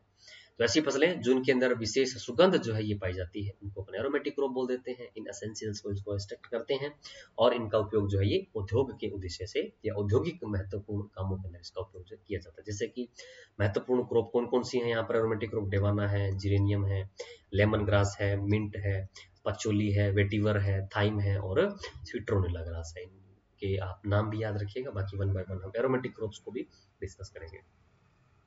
नेक्स्ट आती है यहाँ पर मेडिसिनल क्रॉप्स। देखिए मेडिसिनल क्रॉप यहाँ पर क्या होती है, मेडिसिनल क्रॉप्स जो है इनके अंदर किसी की पर्टिकुलर प्लांट पार्ट में क्या बनते हैं, एल्कलॉइड बनते हैं। क्या पाए जाते हैं, इनके किसी विशेष भाग के अंदर क्या पाए जाते हैं, एल्कलॉइड पाए जाते हैं। अब इन एल्कलॉइड का जो प्रभाव है हमारी बॉडी पर कहीं ना कहीं अलग फिजियोलॉजिकल इफेक्ट जो है देखने को मिलता है। इन एल्कलॉइड्स का जो इफेक्ट है वो हमारी फिजियोलॉजी पर देखने को मिलता है, हमारी शारीरिकी पर देखने को मिलता है। किस प्रकार का प्रभाव देखने को मिलता है उसके बेसिस पर उसका उपयोग जो है किया जा सकता है। जैसे कुछ एल्कलॉइड जो है वो हाइपरटेंशन को कम करने का काम करते हैं, चिंता को कम करने का काम करते हैं। जैसे अफीम का जो पौधा है वो कहीं ना कहीं दर्द को कम करने का काम करता है। यूनिवर्सल पेन किलर भी उसे बोल दिया जाता है। पुराने टाइम में राजा महाराजा जब लड़ा करते थे, युद्ध वगैरह में सैनिकों की लात है, टांगे हैं, वो कट जाया करती थी, तो पेन किलर के रूप में उनको क्या है, अफीम का दूध पिला दिया जाता था। तो उस अफीम का हमारी बॉडी पर एक अलग फिजियोलॉजिकल इफेक्ट है ना, अलग इफेक्ट है, अलग प्रभाव है। इसी प्रकार अलग अलग एल्केलॉइड का जो प्रभाव है हमारी बॉडी पर अलग अलग प्रकार का देखने को मिलता है। अब वो प्रभाव कैसा है, हम इन एल्केलॉइड को एक्सट्रैक्ट करेंगे, उद्योगों के अंदर भेजेंगे और इनसे क्या बना ली जाती है, मेडिसिन जो है ये बना ली जाती है, औषधियां जो है ये बना ली जाती है। तो मेडिसिनल क्रॉप्स के अंदर मेडिसिनल जो करेक्टर है, मेडिसिनल जो वैल्यू है वो यहाँ पर किसकी वजह से देखने को मिलती है, तो ये यहाँ पर एल्केलॉइड्स की वजह से देखने को मिलती है। है। याद रखेंगे अच्छे से, मोस्ट इंपोर्टेंट बात है ये। इससे ही रिलेटेड एक इंस्टीट्यूट की बात कर लेते हैं, आगे इंस्टीट्यूट वाला चैप्टर भी डिस्कस कर लेंगे। Central institute of medicinal and aromatic plant, तो ये कहाँ पर है? लखनऊ के अंदर है। कहाँ पर है ये? लखनऊ के अंदर है। Central institute of medicinal and aromatic plant कहाँ पर है? लखनऊ के अंदर। पूछा हुआ एग्जाम के अंदर पूछा जा सकता है, इंपॉर्टेंट है, याद रखिएगा अच्छे से। अब देखो हम बात कर लेते हैं कि इनके अंदर क्या पाए जाते हैं? एसेंशियल सॉइल्स पाए जाते हैं। हमने देख लिया एसेंशियल सॉइल, वाष्पशील तेल पाए जाते हैं। अब इनको वाष्पशील तेल को किस प्रकार से एक्सट्रैक्ट किया जाता है, किस प्रकार से इनको क्या है अलग किया जाता है, उन मेथड्स को हम पढ़ लेते हैं।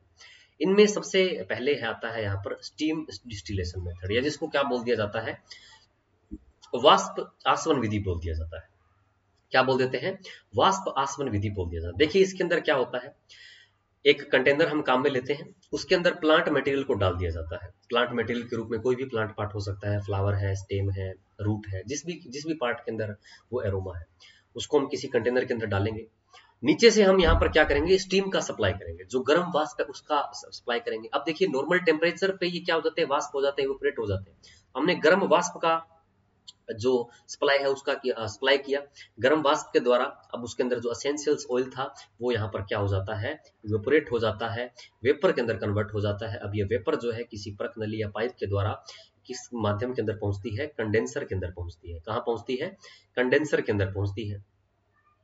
अब कंडेंसर यहाँ क्या करता है? देखो कंडेंसर के अंदर क्या लगा रहता है? कोल्ड वाटर जो है सप्लाई होता रहता है। अब जब ये वेपर के फॉर्म में कब था? जब ये हॉट था। जब ये गर्म था तब किस फॉर्म में था? वेपर के फॉर्म में था। अब जैसे ही किसी ठंडे माध्यम में ये जाएगा वेपर, तुरंत ही किसके अंदर कन्वर्ट हो जाएगा? लिक्विड के अंदर कन्वर्ट हो जाएगा। तो कंडेंसर यहाँ पर उस वेपर को किस फॉर्म में कन्वर्ट करने का काम करता है? लिक्विड फॉर्म में कन्वर्ट करने का काम करता है। अब ये लिक्विड जो है होते हुए कहाँ पहुंचेगा? एक नेक्स्ट कंटेनर के अंदर पहुंचेगा जहां पर पानी मौजूद होगा। अब उस पानी के अंदर ये एसेंशियल्स ऑयल्स क्या हो जाएंगे? मिल जाएंगे। अगर आप जानते हैं अच्छी तरह से, पानी के अंदर जो है वो क्या है? पानी के अंदर एसेंशियल्स ऑयल मिक्स नहीं हो पाते हैं। आप देखते हैं कि पानी से हल्के देखने को मिलते हैं एसेंशियल्स ऑयल, इसलिए वो उसके ऊपर क्या करते रहते हैं? फ्लोट करते रहते हैं, तैरते रहते हैं। तो हम उसको क्या कर लेते हैं? अलग अलग विधियों के द्वारा उस एसेंशियल्स ऑयल्स को अलग कर लेते हैं। क्लियर है? लेकिन कई प्लांट्स के एसेंशियल्स ऑयल ऐसे हैं जो कि वाटर से कुछ हैवी देखने को मिलते हैं, जैसे कि क्लोव का जो ऑयल है, लौंग का जो तेल है, वो पानी से भारी देखने को मिलता है, इसलिए वो नीचे जम जाता है, उस कंटेनर के क्या है? बिल्कुल बॉटम में जम जाता है। तो वहां से हम उसे एक्सट्रैक्ट करना पड़ता है।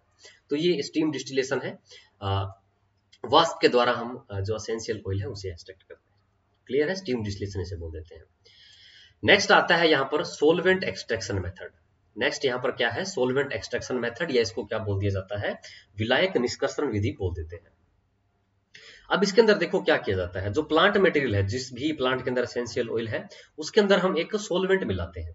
सोलवेंट के रूप में हम यहाँ पर क्या काम में लेते हैं? एथेनॉल जो है ये काम में लेते हैं। सोलवेंट के रूप में हम यहाँ पर क्या काम में लेते हैं? एथेनॉल काम में लेते हैं।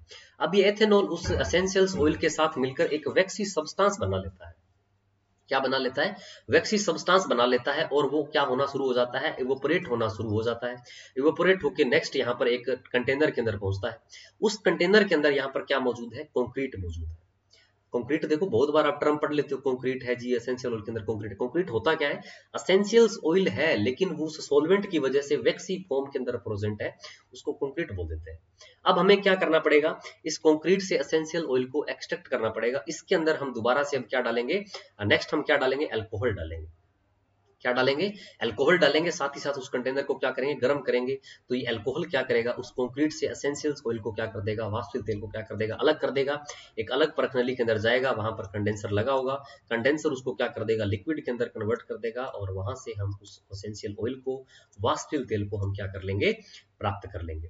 तो ये दो मेथड है। बाकी और भी कई सारे मेथड है, जैसे मैसरेशन विधि है, या CO2 एक्सट्रैक्शन का भी उपयोग जो है किया जाता है। बाकी ये दो मेथड आप याद रखिए, ये दो पर्याप्त है। और स्टीम डिस्टिलेशन जो मेथड है ये सबसे ज्यादा उपयोग में लिया जाता है। ऑयल एक्सट्रैक्शन के लिए स्टीम डिस्टिलेशन जो मेथड है ये सबसे ज्यादा उपयोग में लिया जाता है। क्लियर है अभी?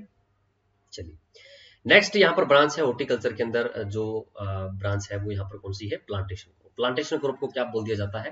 रोपित फसल बोल देते हैं। अब देखिए रोपित फसल क्या होती है। रोपित फसलें या फिर प्लांटेशन क्रॉप जो है ये क्या होती है। देखिए प्लांटेशन क्रॉप जो है ऐसे प्लांट का ग्रुप देखने को मिलता है, ऐसी प्लांट्स होती हैं, ऐसी क्रॉप्स होती हैं जिनको एक किसी पर्टिकुलर लार्ज स्केल एरिया पर लगाया जाता है, वास्ट एरिया पर इन्हें लगाया जाता है। जैसे कि आप देख रहे हैं नारियल का जैसे यहाँ पर प्लांटेशन है, जहां तक आपकी नजर जा रही है वहां पर आपको क्या दिखाई पड़ रहा है, केवल नारियल ही दिखाई पड़ रहा है। तो एक ऐसा ग्रुप है जिसको एक बहुत बड़े एक्सटेंसिव लार्ज स्केल एरिया पर, वास्ट स्केल एरिया पर क्या किया जाता है, इन्हें ग्रो किया जाता है। पहली बात ये हुई।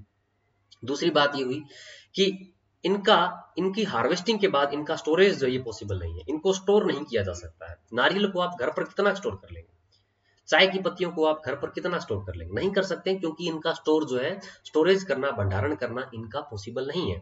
साथ ही साथ अगर हम बात करें, नेक्स्ट यहाँ पर बात क्या आती है कि इन क्रॉप्स को रो फॉर्म में यूज नहीं लिया जा सकता है, कच्ची अवस्था के अंदर इनका उपयोग नहीं लिया जा सकता है। कुछ ना कुछ इनके अंदर हल्का फुल्का प्रसंस्करण जो है करना पड़ेगा, तभी वो ह्यूमन कंजप्शन के उपयोग में लिए जा सकते हैं। जैसे कि रबड़ है, रबड़ तो प्लांट से सीधा एक्सट्रैक्ट होता है लेटेक्स के रूप में, क्या उससे सीधे टायर बन जाते हैं, नहीं बनते हैं। चाय की पत्तियों के लिए क्या आप चाय बनाने के लिए सीधी पत्तियां डालते हैं, नहीं डालते हैं। तो कहीं ना कहीं उनका कुछ हल्का फुल्का जो प्रोसेसिंग है, प्रसंस्करण है, वो करना पड़ता है, तभी हम ह्यूमन कंजप्शन या मानव के लिए उपभोग के लिए उनका उपयोग जो है किया जा सकता है। तो रो स्टेज में इनका उपयोग नहीं किया जा सकता है। साथ ही साथ अब जाहिर सी बात है, रो स्टेज में यूज नहीं करेंगे, इंडस्ट्री इसके साथ अटैच है, तो इन क्रॉप्स के साथ कोई ना कोई इंडस्ट्री भी जुड़ी होती है, कोई ना कोई मेजर इंडस्ट्री भी जुड़ी होती है। जैसे कि रबड़ से टायर बनाने वाले उद्योग है, टी से चाय उद्योग है, कॉफी से कॉफी उद्योग है ना। इस प्रकार से अलग अलग उद्योग जो है ये जुड़े होते हैं। तो ये 4-5 बातें जो फॉलो करती है कोई क्रॉप, तो उसको हम क्या बोल देते हैं, प्लांटेशन क्रॉप बोल देते हैं। इन्हें लार्ज और एक्सटेंसिव एरिया पर लगाया जाता है, इन्हें नॉर्मल कंडीशन में स्टोर नहीं किया जा सकता है, रो स्टेज में बिल्कुल भी उपयोग नहीं किया जा सकता, और साथ ही साथ इनसे रिलेटेड कोई ना कोई इंडस्ट्री जरूर देखने को मिलती है। ये किसी विशेष क्षेत्रों के अंदर ही लगाई जाती है, किसी पर्टिकुलर जियोग्राफिकल लोकेशन पर ही इन्हें लगाया जाता है। जैसे कि चाय के लिए आप देखते हैं कि चाय के लिए असम की चाय काफी फेमस है। नारियल जब आप सोचते हैं तो साउथ इंडिया कहीं ना कहीं दिमाग में आ जाता है। कॉफी जब आप सोचते हैं तो कहीं ना कहीं कर्नाटक आपके दिमाग में आ जाता है। जब आप रबड़ सोचते हैं तो केरल दिमाग में आ जाता है। तो इन प्लांटेशन क्रॉप को किसी जियोग्राफिकल लोकेशन पर ही लगाया जाता है। और आज ये क्वेश्चन आया हुआ था कि कौन सी जियोग्राफिकल लोकेशन सबसे बढ़िया है, तो सदर्न प्लेटू जो रीजन है, सदर्न प्लेटू या साउथ इंडिया जो रीजन है, वो प्लांटेशन क्रॉप के लिए सबसे बढ़िया माना जाता है। प्लांटेशन क्रॉप के लिए साउथ पार्ट जो है, दक्षिण भारत जो है, ये सबसे बढ़िया माना जाता है। यहीं पर ही सबसे ज्यादा जो प्लांटेशन क्रॉप है ये लगाई जाती है। अब यहाँ पर कौन कौन सी है प्लांटेशन क्रॉप, वो हम देख लेते हैं। देखो प्लांटेशन क्रॉप के अंदर कौन कौन सी आती है, यहाँ पर रबड़ आता है, ठीक है, टी आती है, कॉफी आती है, इसके अलावा कोकोआ आता है, इसके अलावा अरीका नट जिसको सुपारी बोल दिया जाता है, ये यहाँ पर आता है। इसके अलावा कोकोनट इसमें देखने को मिलता है। इसके अलावा इसके अंदर ऑयल पाम शामिल किया गया, तेल का ताड़ जिसे बोल देते हैं। इसके अलावा इसके अंदर पल्मीरा पाम जो है ये शामिल किया जाता है। इसके अलावा इसके अंदर कैशोनट, काजू जो है, इसको डिस्कस किया जाता है। इसके अलावा इसके अंदर बीटल वाइन, बीटल वाइन पान का पत्ता भी इसके अंदर ही डिस्कस किया। कितनी होगी, एक। ये यहाँ पर कुछ 10-11 क्रॉप है, इनका स्टडी जो है ये मेनली किया जाता है। बाकी कुछ स्पाइसेस क्रॉप जो है ना, उनको भी प्लांटेशन के अंदर ही काउंट करते हैं, जैसे सिनकोना, दालचीनी है, उनको भी इसके अंदर ही स्टडी किया जाता है। बाकी मेनली जो प्लांटेशन क्रॉप है यहाँ पर, ये इतनी ही देखने को मिलती है। Rubber, tea, coffee, cocoa, areca nut, coconut, oil palm, palmyra palm, cashew nut और बीटल वाइन, ये कुछ मेजर क्रॉप है। अब देखो नॉर्मली जो क्रॉप्स हैं वो कौन सी मिनिस्ट्री, कौन से मंत्रालय के अंदर आती है, मिनिस्ट्री ऑफ एग्रीकल्चर के अंतर्गत आती है ना, मिनिस्ट्री ऑफ एग्रीकल्चर के अंतर्गत आती है। लेकिन 3 क्रॉप ऐसी हैं जो ministry of commerce and industry के अंदर शामिल की गई है। वो कौन कौन सी है, रबड़ है, टी है और कॉफी है। कौन कौन सी है, रबड़ है, टी है और कॉफी है। इन्हें ministry of commerce and industry के अंदर शामिल किया गया है, क्योंकि ये जो ग्रुप है ये बहुत ज्यादा मुनाफा देने वाली है, इंडस्ट्रियल ग्रुप है, ये बहुत मेजर बड़ी इंडस्ट्रियल ग्रुप है, इसलिए इन्हें ministry of commerce and industry के अंदर शामिल किया गया है। ठीक है, अब ये बात याद रखेंगे। देखो रबड़ की बात करें तो रबड़ का जो ओरिजिन है ना, ये कहां से हुआ है, साउथ अमेरिका से हुआ है, ब्राजील से हुआ है। कुछ दशकों पहले की ही बात है कि सबसे ज्यादा जो उत्पादन है वो ब्राजील ही किया करता था, लेकिन ब्राजील के अंदर आया एक लीफ ब्लाइट डिजीज जिसने ब्राजील के सारे प्लांटेशन को क्या कर दिया, खत्म कर दिया। एक व्यक्ति थे, एक ब्रिटिश के बोटनिस्ट थे, उन्होंने एक भलाई के लिए ही चोरी की थी। काम तो चोरी तो उन्होंने वैसे स्वार्थ के लिए की थी, लेकिन उनकी चोरी जो है वो मानव के कुछ मतलब बोल सकते हैं कि वॉलंटरी हो सकती है, वो है ना, लाभदायक हुई। किस प्रकार से उन्होंने चोरी की, उन बीजों को वो साउथ ईस्ट एशिया के अंदर लेकर आए और इनका जो प्लांटेशन है वो रबड़ का प्लांटेशन जो है साउथ ईस्ट एशिया के अंदर होने लगा। आज जो सबसे ज्यादा जो क्रॉप प्रोडक्शन देखने को मिलता है, रबड़ का प्रोडक्शन देखने को मिलता है, ये साउथ ईस्ट एशिया के अंदर देखने को मिलता है। अभी भी ब्राजील जो है ये लीफ ब्लाइट डिजीज से नहीं उबरा है। यही कारण है कि एशिया से सीधी फ्लाइट कभी साउथ अमेरिका की नहीं मिलती है। कारण कि अगर साउथ अमेरिका की सीधी फ्लाइट होगी तो वो फंगस एशिया के अंदर आएगा और पूरे का पूरा रबड़ क्या हो जाएगा, खत्म हो जाएगा। ठीक है। टी की बात करें तो टी की जो उत्पत्ति है वो चाइना से हुई। देखो चाइना की ना कई चीजों के अंदर मोनोपोली रही है ना, मोनोपोली रही है। जैसे कि हम देखते हैं कि सिल्क जो है, रेशम जो है, इसके अंदर इसकी मोनोपोली रही है कुछ समय के लिए। चाय के लिए अंदर इसकी मोनोपोली रही है। इसके अलावा सल्फर पाउडर जिसको अपन बारूद बोल देते हैं, इसके अंदर भी इसकी मोनोपोली जो है रही है। तो फिर से अंग्रेज लोगों ने देखा कि ये ज्यादा मुनाफा कमा रहे हैं, एक बोटनिस्ट को भेजा और वो कुछ सेपलिंग्स को चुराकर और असम की जो दार्जिलिंग हिल्स जो है वहां पर उन्होंने उन प्लांट्स को लगाया। तो उसके बाद जो है इंडिया जो है लार्जेस्ट प्रोड्यूसर है चाय का, ना, कंज्यूमर भी है, बढ़िया चाय पीते हैं अपन। कॉफी की बात करें तो कॉफी जो है ये इथोपिया के अंदर ओरिजिनेट हुई है। बाबा बुदान मक्का की यात्रा पर गए हुए थे, उन्होंने कुछ 7-8 बीन्स जो हैं वो अपनी दाढ़ी के अंदर छुपा लिए थे और बुदानगिरी हिल्स जिन्हें बोल दिया जाता है आज मैसूर के अंदर, इन्होंने लगाया उस कॉफी के बीन्स को, तो उसको बुदानगिरी हिल्स बोल दिया जाता है। तो आज भी कॉफी का प्रोडक्शन सबसे ज्यादा जो है ये कर्नाटका के अंदर देखने को मिलता है। टी है, कॉफी है और कोकोआ है, ये बेवरेज ग्रुप है, पेय पदार्थ वाली फसल है। कोकोआ को अगर हम बात करें तो कोकोआ को क्या बोल दिया जाता है, भगवान का भोजन या फिर फूड ऑफ गॉड बोल दिया जाता है। क्या बोल देते हैं, फूड ऑफ गॉड बोल देते हैं। टी की बात करें तो टी को क्वीन ऑफ बेवरेज क्रॉप बोल दिया जाता है। कॉफी की बात करें तो कॉफी को किंग ऑफ बेवरेज क्रॉप बोल दिया जाता है।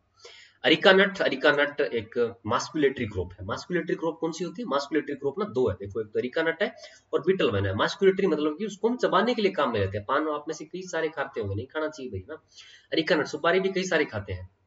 तो ये मास्कुलेटरी क्रॉप है और साथ ही साथ इनके अंदर हल्का सा स्टिमुलेटिव इफेक्ट देखने को मिलता है ना, कुछ उत्तेजक पदार्थ देखने को मिलते हैं जिससे हमारे मन को, दिमाग को क्या मिलती है, शांति मिलती है। पता नहीं मिलती है कि नहीं मिलती, लेकिन बुक्स में लिखा है, वो आपको बता दिया है। तो अरिका नट के अंदर स्टिमुलेटिंग इफेक्ट जो देखने को मिलता है ये अरिकोटिन की वजह से देखने को मिलता है।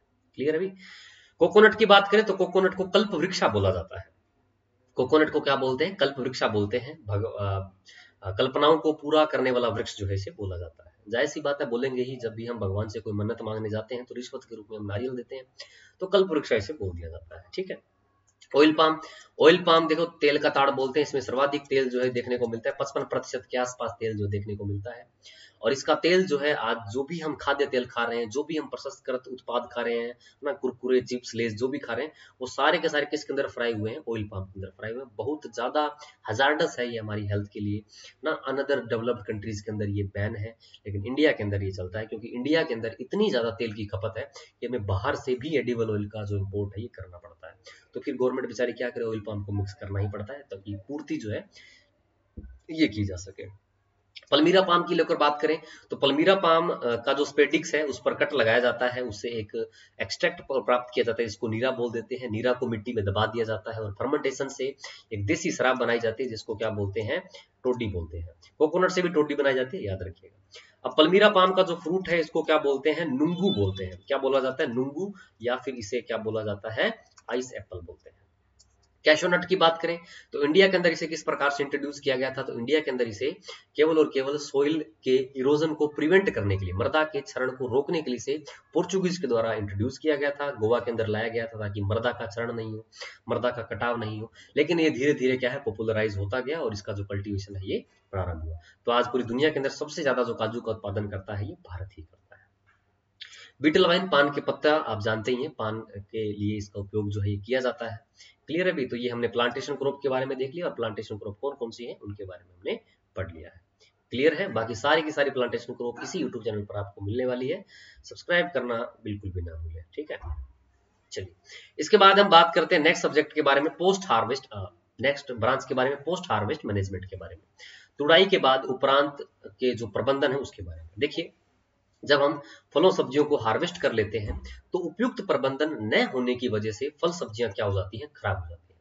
भारत के अंदर लगभग 20 से लेकर 40% तक फल सब्जियां क्या हो जाती है, तुड़ाई के बाद ही खराब हो जाती है। फलों सब्जियों की अगर हम बात करें तो तुड़ाई के बाद 20 से लेकर 40% फल सब्जियां तुड़ाई के बाद ही खराब हो जाती हैं। वो कारण क्या है, क्योंकि तुड़ाई के बाद जो उपयुक्त जो मैनेजमेंट जो प्रबंधन हमें काम में लेने चाहिए वो हम काम में नहीं लेते हैं, जिसकी वजह से फल सब्जियां क्या हो जाती हैं, खराब हो जाती हैं। उसमें एक विधि आ जाती है जैसे कि प्रोसेसिंग, प्रसंस्करण। तो फलों सब्जियों को हम प्रोसेस करके अलग अलग उत्पाद बना देते हैं, जैसे कि टमाटर से सॉस, केचप, चटनी, पेस्ट, प्यूरी ये बना देते हैं।